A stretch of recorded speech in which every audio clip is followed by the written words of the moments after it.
많아졌습니다. 이 카네기라는 철광항이 후계자를 이렇게 찾는 것이었습니다. 그리고 이제 신문에 이제 그 후계자가 발표가 됐어요. 다들 기대한 거죠. 그 어마어마한 재산을 넘겨줄 수, 후계자가 기업을 넘길 사람이 누군가 했는데, 여러분 알고 계시죠? 혹시 그 집에 가정부 출신의 비서가 됐습니다. 학력은 중학교 중퇴입니다. 깜짝 놀라리죠? 그 집에 청소부였던, 가정에서 청소해 주던 사람이 쉬부라고 하는 사람인데요, 이분이 그 기업을 맡았답니다. 그래서 언론이 발칵 뒤집어졌죠. 어떻게 대학교도 나온 것도 아니고 전문 경영을 또 배운 것도 아닌데 이 청소부 출신의 중졸도 채 안 되는 사람이 이 기업을 넘겨주냐고 이제 인터뷰를 들어온 거예요. 그 인터뷰 내용 중에 이런 내용이 있더라고요. 그는 우리 집에, 우리 이 그 기업의 많은 청소부 중에 내가 유일하게 기억하는 청소부다. 그래서 그 청소부를 자기가 임시직에서 정사원으로 옮겨줬다 이거예요. 그러고 보니까 너무 성실하고 너무 책임감이 강하더라는 거예요. 그래서 자기는 자기 비서를 세웠다는 얘기예요. 그러니까 비서를 세워놨더니 자기의 모든 일정을 다 꼼꼼히 기록하고 항상 자기 회사인 것처럼 회장인 자기보다 더 늦게 퇴근을 하더라. 그래서 나는 이 성실성과 책임감을 보고 우리 쉬부인 비서실장에게 이 기업을 넘기기로 했다. 이런 글을 봤습니다. 왜 이 카네기가 이렇게 했을까? 이유는 성실성과 책임감. 누구도 이 일을 결정할 수 없었는데 그거를 결정할 수 있었던 그 사람이 누구냐? 카네기만이 결정할 수 있었습니다. 자기의 기업을 그대로 고스란히 넘겨줄 수 있는 권한을 가지고 있는 카네기가 결정을 했기 때문에 변두리에서 청소하던 그 임시직이 대기업을 이어받는 대표가 되는 놀라운 일이 우리의 역사상에 있었던 겁니다. 변두리의 인물이 중심 인물로 떠오르게 되는 것이죠. 저는 오늘 성탄절 보면서 여러분에게 네 부류의 사람을, 그러니까 네 사람을 소개해 주려고 합니다. 그러니까 예수님 보시기에 아니면 세상 사람이 보기에는 별로 관심이 없었던 그런 사람들에 대한 네 사람을 간단하게 소개해 보려고 하죠. 저는 그래서 이 네 부류의, 두 부류의 사람, 이게 투앤엔이라고 해요. 투앤투라고 제가 제목을 잡았는데, 그러니까 두 부류의 묶음을 묶었고 또 두 부류의 묶음을 묶어가지고 네 사람을 좀 소개해 보려고 합니다. 그 첫 번째 사람이 목자들과 동방박사. 성탄절만 되면 계속 이게 주제가 나오는 게 목자들과 동방박사입니다. 목자들에 대해서는 제가 엊그제 설교를 했기 때문에 여러분이 설교 듣기 훨씬 편할 거라고 생각이 들어요. 그러니까 이틀 지났는데요, 그제니까 한번 물어볼게요. 혹시 이 베들레헴 들판에서 목동들이 있었는데 그분들이 제가 혹시 어떤 족속이라고 했던 거 기억나시나요? 그래도 누가 기억하시는군요. 고맙습니다. 못 기억해 주셔도 고맙습니다. 왜냐하면 다시 설교할 수 있으니까. 레갑 족속의 후예라고 제가 말씀을 드렸죠. 이분들이 뭘 하던 사람이냐면 400년 동안 그 베들레헴 들판에서 메시아 오기를 기다렸던 사람들이에요. 근데 사람들은 냄새나고 볼품이 없는 이 내갑 족속들의 목동들 별로 관심을 두지 않았었습니다. 변두리에 변방에 있는 사람들이었거든요. 그러나 하나님은 그들을 관심을 두셨습니다. 그래서 인류 최초로 뭘 만들었냐면 아기 예수님을 경배하게 만드는 영광의 자리에 불러 놓았던 거예요. 이게 최초라는 게 중요합니다. 변방의 베들레헴에 양치고 있는 냄새나는 별 관심 없는 사람을 하나님이 들어다가 최초로 메시아 되신 예수님을 경배하게 만드는 영광의 자리로 동참하게 했었던 건데, 그들은 그를 위해서 적어도 400~500년 이상을 기다림과 성실성에서 양을 키우는 그 마음을 하나님 보셨던 겁니다. 그래서 저는 우리 교인들이 그랬으면 좋겠습니다. 예수님을 기다리는 목동의 심정을 갖자. 내가 하고 있는 일이 별 볼품없는 일일지라도, 교회에서 맡아 사고 있는 일들이 별로 남들이 알아주지 않을지라도, 그게 허드렛 일이라 할지라도, 그것이 어떠하지 간에, 내 신분이 어떠한 간에, 내가 가지고 있는 것이 어떤지 간에 상관하지 말고 묵묵히 내갑족 속인 이 목동들이 메시아 오시기를 기다리며 제단에 올라간 이 양을 키우고 있으면서 기다리다가 한밤중에 예수님이 태어나셨다는 소식을 듣고 제일 먼저 달려갔습니다. 근데 놀랍게도 제일 먼저 달려갔는데 지난주 설교 기억나시죠? 거기는 이미 사람들이 있었다는 겁니다. 그러나 누구도 그 아이가 메시아라고 하는 사실을 아무도 몰랐다는 겁니다. 물론 어머니와 아버지는 알고 있었겠죠. 그래서 제일 먼저 하나님께서 유대인들이 들어가지고 그에게 아기 예수 오심을, 메시아 되심을 최초 알고 경배하고 증언 삼으신 사람이 베들레헴 목동입니다. 이미 지난주 설교했기 때문에 여기는 좀 간략하게 생략하고, 두 번째 사람이 누구죠? 동방박사입니다. 이 동방박사는 조금 생각해 볼 겁니다. 이 부분인데 한번 읽어보도록 해볼까요? 시작. 메시아 전승을 기억했다가 이방인 최초로 찾아와 경배한 동방박사. 이 문장을 좀 생각해 보시죠. 메시아 전승이라는 말이 왜 제가 이 말을 쓰냐면, 바벨론의 포로로 잡혀간 중에 머리가 똑똑한 아이가 있었습니다. 누군지 기억나시나요? 누구죠? 다니엘이라고 하는 아이가 있습니다. 소년입니다. 잡혀갈 때는 다니엘이 소년으로 잡혀갔습니다. 그런데 이 다니엘이라고 하는 이 똑똑한 소년이 바벨론 왕국과 페르시아 왕국에서 뭘 했느냐면 총리를 합니다. 황제 밑에서 나라를 다스리는 제2인자 역할을 했고, 이 다니엘은 뛰어난 지혜를 가지고 있었고 박사들 중에서 최고의 으뜸이라는 거예요. 학자들 중에서 최고의 으뜸인 사람이 다니엘입니다. 이때가 한 500~600년, 요 사건 예수님 태어나기 전에는 한 500~600년 전 일이란 말이에요. 다니엘은 이미 다니엘서를 보면 아시겠지만요, 메시아가 올 것을 기다리고 있었던 사람이에요. 그렇기 때문에 여러분 그냥 평범하게 생각해 보세요. 박사들이 모여가지고 이야기를 합니다. 우리 유대 땅에는 메시아가 오신다. 이분이 오시면 우리 유대 땅은 구원함을 받게 된다. 이런 얘기들을 식사석이나 사석에서나 그냥 자유롭게 토론하며 이야기할 수 있고 주고받을 수 있는 사이란 말이에요.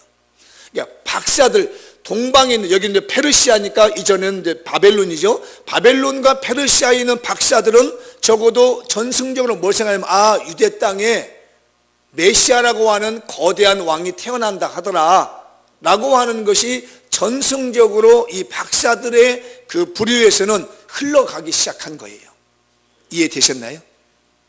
100년이 지나고 200년이 지나면서 이 전승이 유대 땅에 유대 땅에 메시아가 온다 하더라, 어려운 시기에 나라를 다스리는 메시아가 온다 하다는 이런 전설들이, 전승들이 있는데, 어느 날 박사들이, 이 페르시아에 있는 지역이죠, 이 바벨론에 있는 박사들이 별을 연구하는데 지금까지 보지 못했던 희한한 별을 하나 보게 된 겁니다. 그러니까 이들은 뛰어난 별을 연구하는 천문학자이기도 하고 뛰어난 영감이 있는 이 박사들이기 때문에, 이거 뭔가 있다. 과거에 우리 열조들에게서 박사들 입에서만, 이 뛰어난 사람들 입에서 구전으로만 전해지고 있는 전승들이 혹시 이 별이 사실이 아닌가 라고 하는 것을 알게 되면서, 그러면 우리가 저 별을 따라서 그 유대 땅이라는 곳을 한번 가보자 라고 하면서 이 박사들이 별을 따라가지고 베들레헴에 가서 경배한 사건이 동방으로부터 온 박사들의 경배예요. 아까는 유대인들 중에서 메시아를 기다리는 목동들이 최초로 와서 경배했다는 거고요. 지금 이 마태복음에 나오고 있는 동방박사는요, 이방인이란 말입니다. 그래서 이방인들이 와서 최초로 예물을 가지고 와가지고 아기 예수 탄생을 경배한 사건이 오늘 이 동방박사의 사건입니다. 퀴즈 한번 내볼게요. 동방박사가 몇 명인가요? 3명. 동방박사가 몇 명인가요? 3명. 동방박사가 몇 명인가요? 네? 몰라요. 그러면 왜 우리가 성경 어딜 봐도 동방에서 박사들이 3명이 왔다는 얘기에서 원문을 들여다봐도 3명이 왔다는 여기 기록이 없어요. 근데 왜 우리는 3명이라고 할까요? 동방 박사들 드린 예물이 있잖아요. 그죠? 몇 가지를 드렸어요? 3가지. 혹시 뭔지 기억나세요? 황금, 유향. 유황 아니에요. 유향이에요. 향. 유황불에 들어가고 싶어? 유향. 그 다음에 몰약이라는 3가지를 가지고 왔는데, 생각해봐요. 3가지 가져왔다고 3명이 와요? 10명이 오면서도 3가지 예물을 가지고 올 수 있어요. 지난주 미안합니다. 저희 생일이 사실은 내일인데 땡겨가지고 이제 우리 이게 주일날 했었잖아요. 근데 여러분들 제 생일이라고 선물 100명이라서 다 100명분 선물 하나씩 들고 오셨나요? 아니에요. 저한테 선물 준 분은 몇 명 안 돼요. 그러면 누가 볼 때 우리 교인은 5명밖에 안 돼야 될까? 아니잖아요. 오는 대로 다, 그러면 여러분들은 그렇게 말할 것 같으면 다 선물 가져왔어야 돼. 목사님 생일 축하합니다. 아니라는 얘기예요. 근데 사람들의 생각에 전통적으로 예물을 3개를 가져왔으니까 동방에서부터 박사가 3명이 왔다 이렇게 추측을 하는 거지. 그래서 다른 우리 정교회 같은데, 우리 여기 개신교 말고 그 정교회 있잖아요. 뭐 러시아 정교라든지 뭐 그리스 정교회, 이런 정교회에서는 뭐 12명이다 얘기도 해요. 그렇다고 이단이라고 할 수는 없는 거거든요. 그래서 답은 뭐냐면 몇 명인지는 잘 모른다. 그러나 전통적으로 예물을 3가지를 가져왔기 때문에 3명이다 이렇게 이야기가 편리적으로 얘기하는 거지, 성경 어느 곳에 몇 명이라는 얘기는 없습니다. 그러니까 그 이해를 하실 수 있겠죠. 선물 가지고 인원이 찾아왔다는 얘기를 유추한다는 건 좀 우리가 너무 지금까지 성경을 뭘로 봤다? 들은 대로 봤다는 얘기예요. 성경을 제대로 똑똑히 안 보고 그냥 목사님들이 하는 대로 주일학교에서 배운 대로 동방박사 3사람이라고 이렇게 하니까 너무 성경을 엉터리로 알고 있는 것들이 좀 덜어 있는 거예요. 그래서 이 동방에서 온 박사들이 처음으로 이방 땅에서 와서 아기 예수께 경배합니다. 그런데 이때가요, 헤롯 왕이 몇 살 밑으로 그 베들레헴에 있는 아이들 죽이죠? 2살 미만의 아이를 죽이잖아요. 이유가 있는 거죠. 제가 설명드렸죠. 바벨론 땅, 지금 보면 이란 이라크 지역에서 유프라테스 강을 타고 이렇게 쭉 올라갑니다. 북쪽으로 올라갔다가 지금 보면 네바논 쪽까지 올라가는 거거든요. 유프라테스 강가를 타고 옵니까? 중간을 거쳐서, 그때 당시는 이 카라반들이 이 사막의 상인들이요, 아라비아 사막을 건너오지 않습니다. 잘 물을 먹을 수가 없고요, 숙소가 발달되어 있지 않기 때문에 보통들이 팔레스타인 지역으로, 가나안 지역으로 이 사람들이 오려면은 유프라테스 강을 타고 쭉 올라와 가지고 북쪽으로 올라가서 다시 북쪽에서 아래쪽으로 내려오는 경로를 타요. 그렇게 오면 한 6개월 정도 걸립니다. 만약에 아라비아 사막을 횡단해서 온다라고 하면 죽기 살기로는 한 3개월 정도로 온답니다. 그 거리가, 그 낙타를 타고 오면. 박사들이 이제 별을 보고 오는 거기 때문에 최소 3개월에서 6개월 이상이 지난 거예요. 그러니까 그걸 계산하는 겁니다, 헤롯이. 그러니까 별이 언제 나타났다 하더냐, 그러니까 그걸 계산해 보니까 적어도 2살 미만을 죽이면은 그때 당시에 태어났던 아이들은 다 죽일 수 있겠다는 생각을 하고 헤롯 왕이 동방으로부터 박사들이 온 걸 그 개월수를 계산한 거예요. 그래서 성경을 잘 보시면 목자들이 찾아간 곳은 어디였어요? 구유를 보고 하는 겁니다. 오늘 성경에 보면 그러죠. 표징이 있는데 아기가 구유에 누워있거든 이게 메시아인 줄 알아라는 얘기예요. 말구유 아닙니다. 그냥 구유예요. 근데 유대 사회에서는요, 말구유보다는 아무래도요, 다른 나귀 같은 것이 더 많았을 거고요. 염소나 양이 많았습니다. 그러니까 가축들의 먹이통이 구유인데 언제부터인지 모르게 자꾸 우리는요, 말구유에 예수님이 나셨다고 한단 말이에요. 한번 성경 다 뒤져보세요. 말구유에서 나셨다는 말이 있는지. 그냥 구유 위에 누워 계신다고 그래요. 이게 표징이라는 겁니다. 그러니까 애가 날 수도 있는데 주 베들레헴에 돌아다니다가 혹시 아이가 있거든, 구유 위에 누워있는 아이가 있거든, 그게 메시아다. 알았지? 이 목자들아, 천사들이 지혜를 준 거죠. 그냥 아이를 찾지 말고 구유에 누워있는 아이를 찾거든, 아, 이분이 메시아이신 그리스도구나 라는 것을 알라는 걸 가르쳐 주죠. 그렇기 때문에 예수님이 태어나신 베들레헴의 구유하고 목자들이 있었던 그 들판하고는 2km 지점이라고 그랬죠. 그렇기 때문에 30분 내로 올 수 있는 거리예요. 그래서 제일 먼저 왔다는 얘기입니다. 그러나 페르시아로부터, 그러니까 바벨론, 이란, 이라크 지역에서 유프라테스 강을 타고 북쪽으로 올라가 내려오는 거리는 최소 3개월에서 6개월 이상이 걸리는 거예요. 아라비아 사막을 횡단하면 3개월이고 그렇지 않으면 6개월이 걸려서 오니까, 마태복음을 잘 보면 아까는 구유에서 만났는데 마태복음에서 동방의 박사들이 그 예수님을 만난 장소가 있습니다. 혹시 아시나요? 예전에 제가 몇 번 설교해 드린 것 같은데 어디서 만났어요?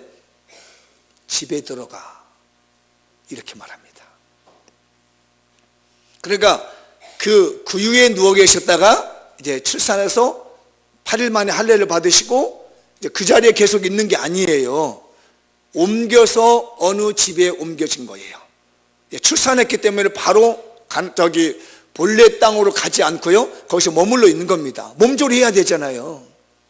이렇게 해가지고 머물러 있을 때 이방인 땅에서 첫 번째로 동방의 박사들이 한 몇백 년 전에 가졌던 전승에 대한 메시아가 태어난다는 소식을 듣고 와서 경배하는 거예요. 그래서 제가 오늘 미안합니다. 개인적으로 우리 이석동 성도님이 오신 것이 내가 너무 감사한 게 정말 감사한 게요, 이방 땅에서 와서 첫 번째로 아기 예수께 경배하는 것처럼 예수님을 믿지 않았던 분이 이젠 나 예수 잘 믿어보겠습니다라고 하는 경배와 같은 마음을 가졌기 때문에 너무 감사해요. 저는 이게 저에게 있어서는 오늘 설교를 도와주는 놀라운 정말 하나님의 축복의 샘플이라고 여겨집니다. 여러분도 그렇게 믿으시죠? 그러니까 이방 땅에서 처음으로 와가지고요, 아기 예수께 예물을 드린 거예요. 근데 목자들은 예물을 안 드렸어요. 뭐 했냐? 이분이 메시아다라고 증언해 주고 간 거예요. 그러나 이 동방에서 온 박사들은요, 예물을 드리면서 경배합니다. 최초로 예물을 드린 사람들이 동방의 박사들이에요.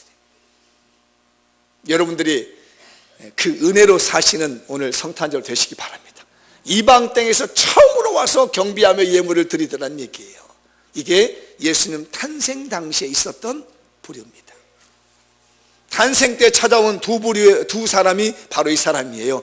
베들레헴의 허름한 목동들, 동방으로부터 찾아온 박사들, 이분들은 와서 예수님이 메시아다고 증언해 줬고 그분이 맞다고 경배해 주는 증인수가 나오는 것이 오늘 이 동방 박사와 목동입니다. 두 번째 부류입니다.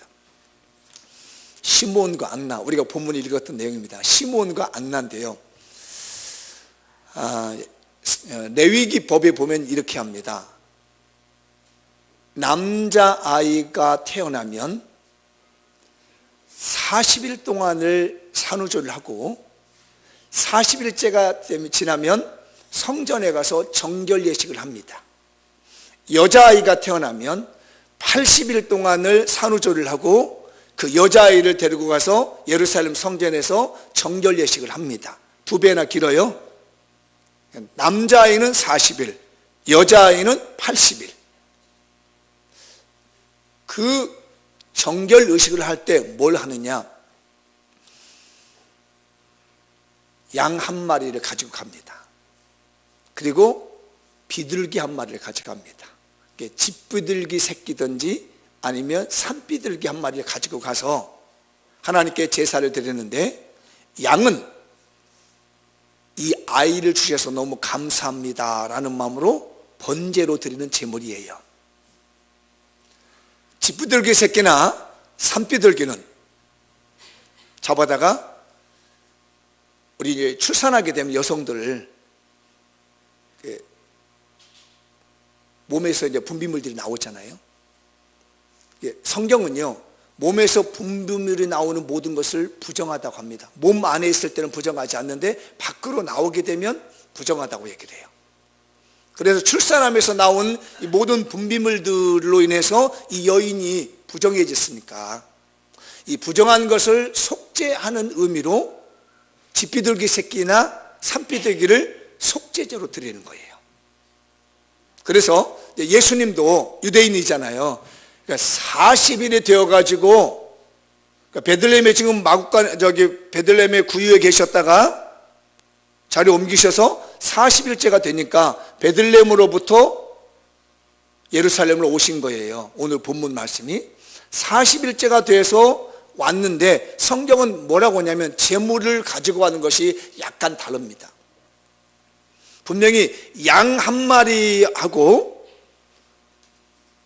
집비둘기 새끼라든지 산비둘기를 가지고 가야 되는데 오늘 성경의 말씀에 보면 산비둘기 한 쌍이나 혹은 집비둘기 둘로 제사를 하려고 가지고 간다고 그래요. 분명히 양이 빠져 있거든요. 성경은 양을 드리라고 했는데 지금 예수님을 드리는 데는 양을 못 드리고 집비둘기나 산비둘기 드린다는 얘기예요. 그래서 성경은 뭐라고 하냐면 만약에 너무 가난해서 양을 드릴 수 없는 사람이 있다면 집에 있는 비둘기라도 잡아가지고 드려라는 얘기예요. 그렇게 생각하면 어떻게 돼요? 요셉과 마리아가 무척 먹고 살기가 가난했다는 얘기입니다. 양을 한 마리를 들을 수 있는 형편이 안 되는 거예요. 마음이 짠해지더라고요. 우리 예수님 태어나셨는데 정결 예식을 하는데, 요즘 말로 말하면요, 여러분 산후조리원 가는데 어떤 분들은 500만 원씩 해가지고 산후조리를 한단 말이에요. 보약도 넣고 뭐도 하는데 어떤 집은 그만한 돈이 없는 거라 산후조리원조차도 갈 수 없어가지고 안달하며 어려움을 겪고 있는 사람들이 있는 것과 똑같이 아마 느끼게 될 겁니다. 여러분들 여성분들, 요즘 젊은 부인들요, 여성들 생각해 보세요. 아이 출산했는데 시아버지가 시어머니가 아니면 친정아버지 시어머니가 비싼 산후조리원 가서 한 1,000만 원 밀어넣고 우리 며느리 우리 딸에게 온갖 좋은 거 다 먹여주십시오, 최고의 관리를 해주십시오 라고 하는 사람이 있는가 하면은 친정도 가난하고 가진 게 없고 시댁도 가는 게 없어서 산후조리원도 보내줄 수 없는 형편에 있는 그 상황이라면 어떠냐는 얘기예요. 지금 예수님이 그런 상황입니다.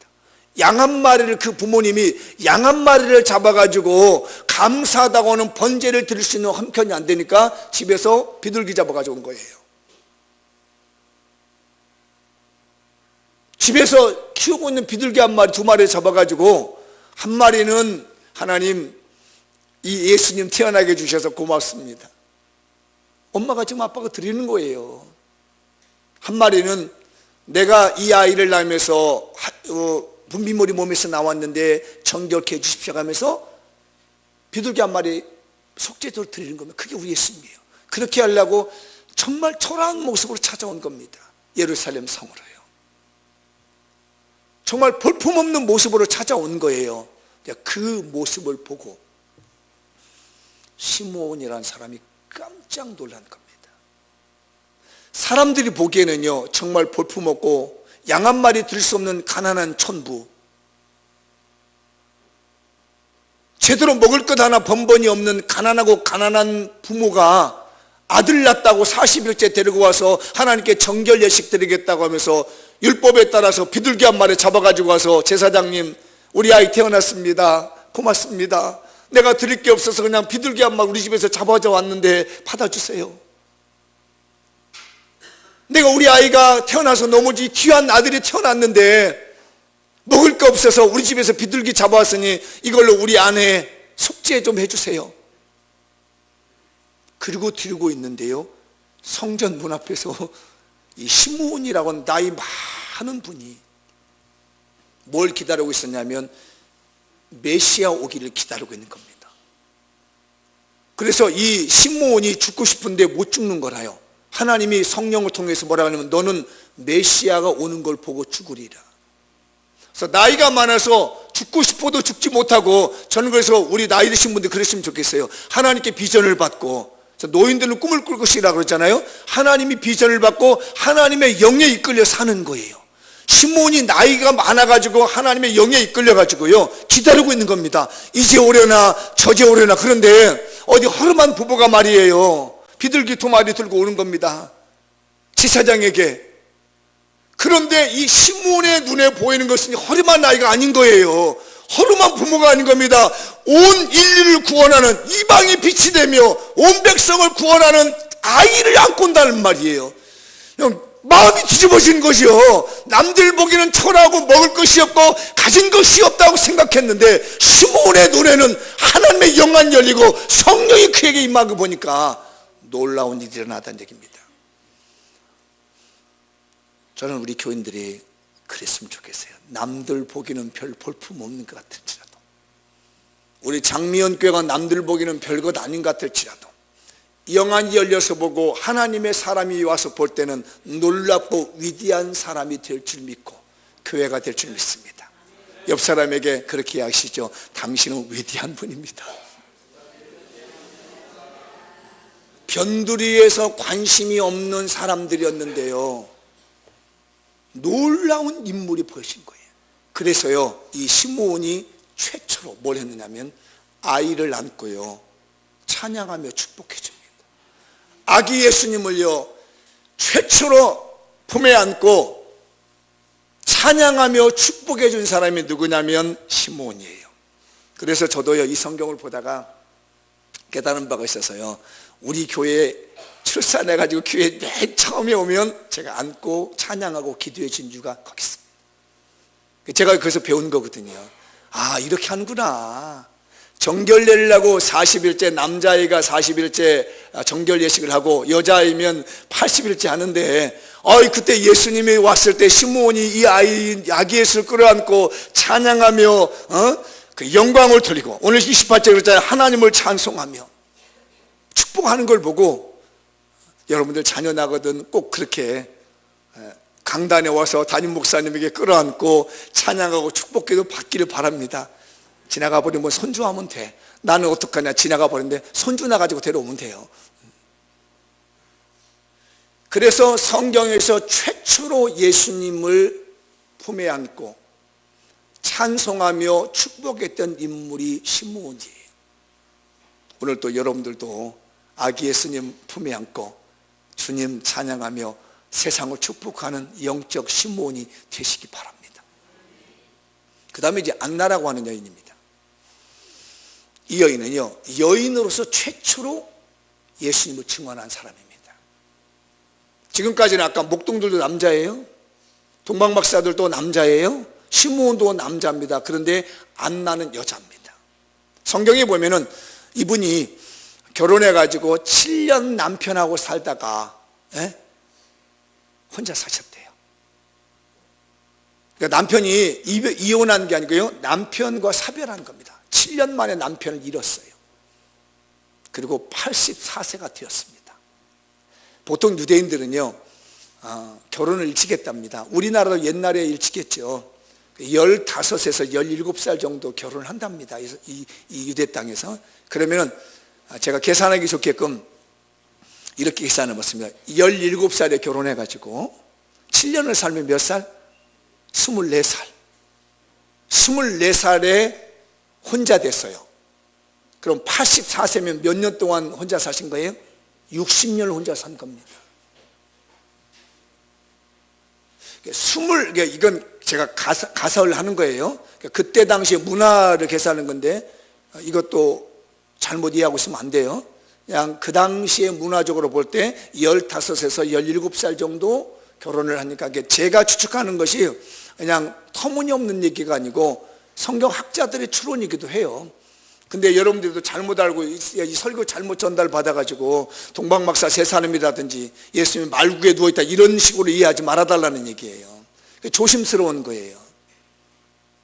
만약에 그렇게 계산한다면 24살 때부터 84년까지라면 최소 60년 동안 혼자 살았습니다. 근데 이분이 뭐 했느냐? 60년 동안 혼자 사시면서 성전을 떠나지 않는 거예요. 이 예루살렘 성전에 찾아와서 기도하는데 하나님이 이 할머니에게 이분에게 뭘 주시냐면 메시아를 보게 되리라는 깨우침을 주십니다. 그러니까요, 우리가 이게 성전을 가까이 하고 기도하고 하나님을 사모하는 사람이 있으면 하나님 이 가슴에다가 이 심령에다 뭔가를 주십니다. 여성분들 안나처럼 성전을 떠나지 않고 늘 기도하시기 바랍니다.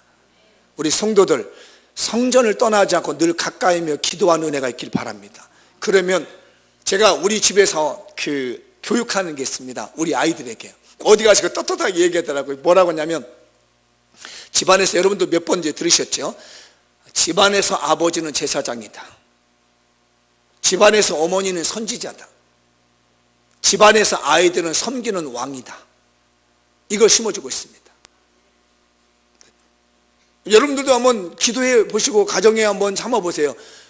집안에서 아버지는 제사장이고 집안에서 어머니는 선지자이고 집안에서 자녀들은 섬기는 왕이다. 섬김을 받는 왕이 아니라는 거예요. 애들을 섬기는 것이 아니라 애들이 왕의 어떤 신분으로 당당하게 살되 누군가를 섬겨주는 왕이 된다는 거죠.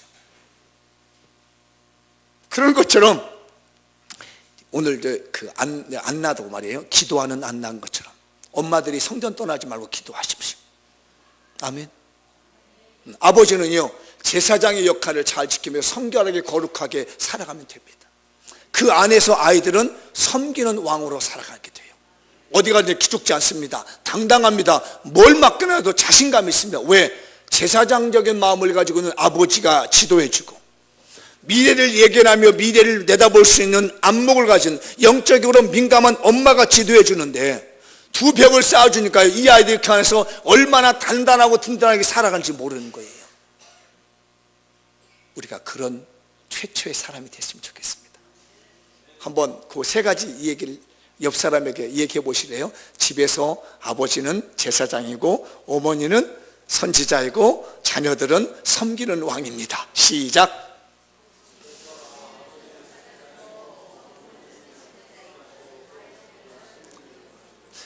미안합니다. 저희 집안의 신앙교육의 원리입니다.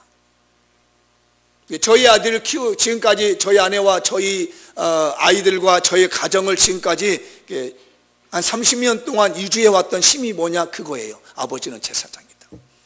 그래서 무슨 일이 있으면 반드시 아빠에게 축복기도를 갑니다. 들어와서 축복기도 받고 나갈 때 축복기도 받고 무슨 일이 있을 땐 이리 와 무릎 꿇어 엄마가 다 갖다 놓습니다. 그러면은 축복기도를 해주지. 엄마는 지도합니다. 신앙적으로 미리 예견해서 기도하다가 받은 것들을 아이들에게 이렇게 하는 거야, 이렇게 하는 거야. 예절은 이렇게 시키는 거야. 이런 일이 터지면 이렇게 하는 거야. 그러면 그 그늘 아래서 왕 같은 이 아이들이요 부모를 섬기죠. 왕 같은 존재로 섬기는 것이에요.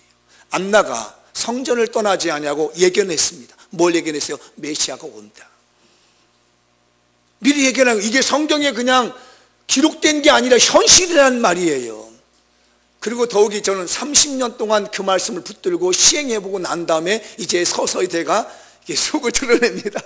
제가 그런 얘기를 안 드러냈거든요. 왜냐하면 이게 검증이 저도 나름대로 돼야 되니까. 그런데 한 30년 동안을 이렇게 아이들을 키우고 가정을 이끌어다 보니까 아, 이게 되는구나, 이게 맞는구나. 안나가 최소 60년 동안 성전을 떠나지 않고 기도하며 노인들은 꿈을 꿀 것이라는데 비전을 볼 것이라는데 아, 이렇게 하니까 되는구나. 따라서 합시다. 성경대로 됩니다.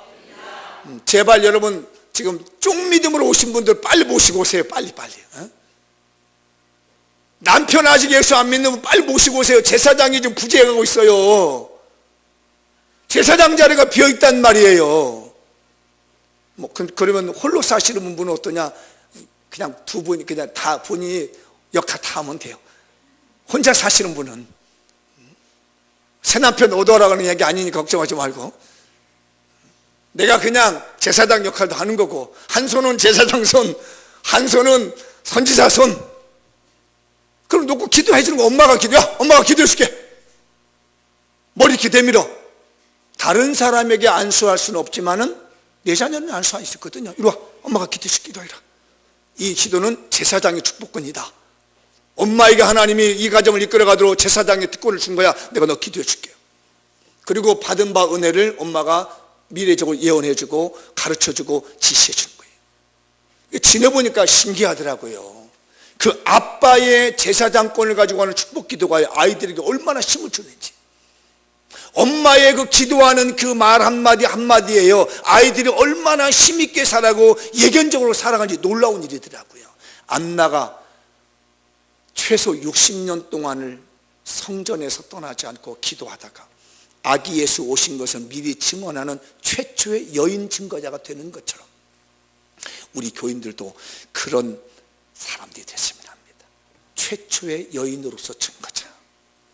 여자분들 생각하세요. 하나님, 내가 최초의 안나와 같은 선지자 역할을 할 수 있게 해주십시오. 우리 집안에서 내가 늘 기도하게 해주시고.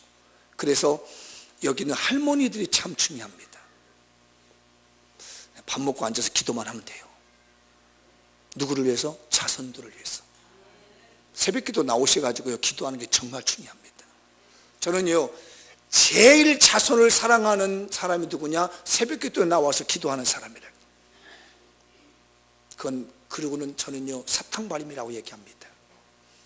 기도해 주지 않으면서 내가 너를 사랑해 이뻐해, 그 사탕발림이라고 합니다.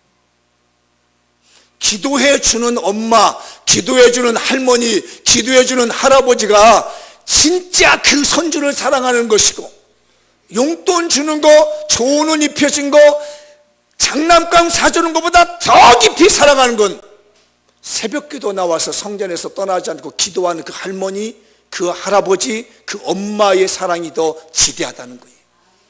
그게 바로 안나가 60년 가까이를 성전을 떠나지 아니하고 기도하다가 아기 예수 오신 것에 대해서 미리 예견하게 된 축복이 최초의 여인이었어요. 우리 교인들 기도도 마십시다. 자녀들 위해서는 기도하십시다. 그 잠 좀 덜 자면 어디 뭐 덧나나요? 천국 갈 때 잠 못 자다 중량 미달이라고 하나요? 야야야 천사가 앞에서 야 너는 잠 조금 자고 왔다. 야 좀 더 자고 와, 더 자고 와. 돌려보내나요? 안 그래요. 시간 날 때마다 성전을 떠나지 않고 안 나가서 기도하신 것처럼, 금식한 것처럼 우리 성탄절을 맞이하여 기도와 금식과 삶을 회복했으면 좋겠습니다. 옆 사람에게 이렇게 우리 기도 회복하십시다. 뒤에 분에게 새벽기도 회복합시다. 제발 우리 아이들을 사랑한다고 사탕발림하지 마라. 기도로 풀어가는 겁니다. 우리 유년중학교 학생들, 얘들아 오늘 가서 얘기하는 거야. 못 살게 굴어. 엄마 빨리 가서 새벽기도해. 아빠 빨리 새벽기도해. 엄마 나 사랑하지 않지? 엄마가 나를 사랑하는 건 다른 게 없어. 새벽기도 해주는 거야. 알았지? 응? 못할 것 같아? 몇 명 할 것 같아? 하은아, 알았지 하은아? 엄마 기도해야 돼. 엄마가 나 사랑하고 너 돈 주는 것보다 더 중요한 거 엄마가 나를 기도해 주는 거야. 중고등부 어디 있어? 얘들아 알았지? 알았지? 새벽기도 안 하면 탈선할 거야. 막 그래. 나 알지? 북한의 군대가 왜 못 쳐들어온지 알아? 중학교 2학년 때문에 못 오는 거야. 알지 엄마? 아빠 알지? 이렇게 기도 안 해주면 나 중2병 걸릴 거야. 막 밀어붙여. 안나가 성전 떠나지 않고 기도하는 것처럼 우리 모두 다 기도하는 최초의 안나와 같은 삶이 됐으면 좋겠어요. 마무리 줘보겠습니다. 읽고만 끝내보죠. 시작. 2018년 성탄절, 인류 최초로 아기 예수님을 만나 뵙고 메시아 탄생을 증언했던 베들레헴 들판의 허름한 목동들의 은혜를 받읍시다. 오랜 전승을 잊지 않고 기억했다가 찾아와 이방인으로서 최초로 예물을 드리고 경배한 동방의 박사들의 은혜를 입읍시다. 나이 늙도록 메시아를 기다리다가 예수님을 최초로 안고 찬송하며 축복한 시므온이 되십시다. 84년 생애 중에 60년간이나 과부 생활하며 성전을 떠나지 않다가 여인으로서 최초로 아기 예수님을 증언하는 안나의 은혜를 받읍시다. 마지막 하나 더 있습니다.